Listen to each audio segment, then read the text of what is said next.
আসসালামু আলাইকুম ভিউয়ার্স। গাজীপুর সহ দেশের বিভিন্ন স্থানে আর সারাদিনে এভাবে চলছে বৃষ্টি। আপনারা দেখতেছেন গাজীপুর সহ সকল জায়গায় আজকে বৃষ্টির কারণে এরকম জাম লেগে আছে। প্রতিটি রাস্তায় রাস্তায় এরকম জাম। ভিউয়ার্স, প্রতিটি জায়গায় এরকম বৃষ্টি হয় আর এই বৃষ্টির কারণে রাস্তাঘাটে অনেক জ্যাম। এটা একটি ডাল রাস্তা, তারপরেও এই রাস্তাটাই জ্যাম। আবহাওয়া পূর্বাভাসে জানা গেছে যে এরকম অবস্থা নাকি আরও 3 থেকে 4 দিন থাকবে। এটা গাজীপুরের অবস্থা। এরকম আবহাওয়া 3 থেকে 4 দিন থাকবে ভিউয়ার্স।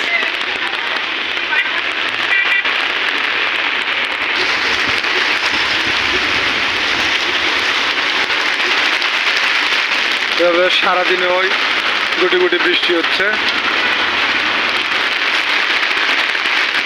আর এই বৃষ্টিপাতের কারণেই আজকে মানুষজন তেমন বাইরে হতে পারতেছে না। তীব্র আবহাওয়া, হালকা হালকা বাতাস, আর চলছে এরকমভাবে বৃষ্টির কারণে দোকানপাটগুলোতেও তেমন কোনো মানুষ দেখা যাচ্ছে না।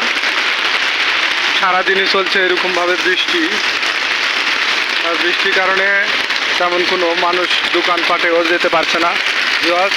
আপনারা দেখতেছেন এভাবে সারাদিনই বৃষ্টি হচ্ছে। গাজীপুর সহ বাংলাদেশের ঢাকা, চট্টগ্রাম, রাজশাহী, খুলনা, বরিশাল বিভিন্ন এলাকা এবং ঢাকার আশেপাশে বেশ প্রায় সব জায়গাতেই ঢাকাতে বৃষ্টি হয় এবং রাজশাহী অঞ্চলেও হচ্ছে এরকমভাবে বৃষ্টিপাত। আর বৃষ্টির কারণে রাস্তার কাজগুলো ব্যাহত হচ্ছে আর রাস্তার জ্যামগুলো এরকম অবস্থা।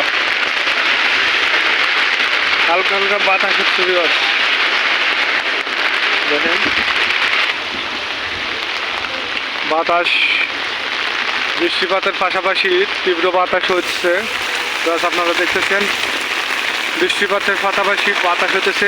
বাতাসের কারণে ঈদগাহ মাঠের যে কাজগুলো চলমান ছিল, ঈদগাহ মাঠ প্রস্তুত করে, আর এই ঈদগাহ মাঠের কাজগুলো ব্যাহত হচ্ছে। জানি না কত তাড়াতাড়ি এটা সম্পন্ন করতে পারবে কিনা। দেখতেছেন বৃষ্টিপাত, আর এই বৃষ্টিপাত আজকে সারাদিনই হচ্ছে এরকম বৃষ্টিপাত। সারাদিনের ভারী বৃষ্টিপাতে শিল্প কারখানার মানুষজন এভাবে ভিজতে ভিজতে আসতেছে। বৃষ্টিপাতের কারণে এই ঈদগাহ মাঠের কাজটিও বন্ধ রয়েছে। আর এই ঈদগাহ মাঠের কাজ সহ হালকা বৃষ্টিপাতের কারণে রাস্তায়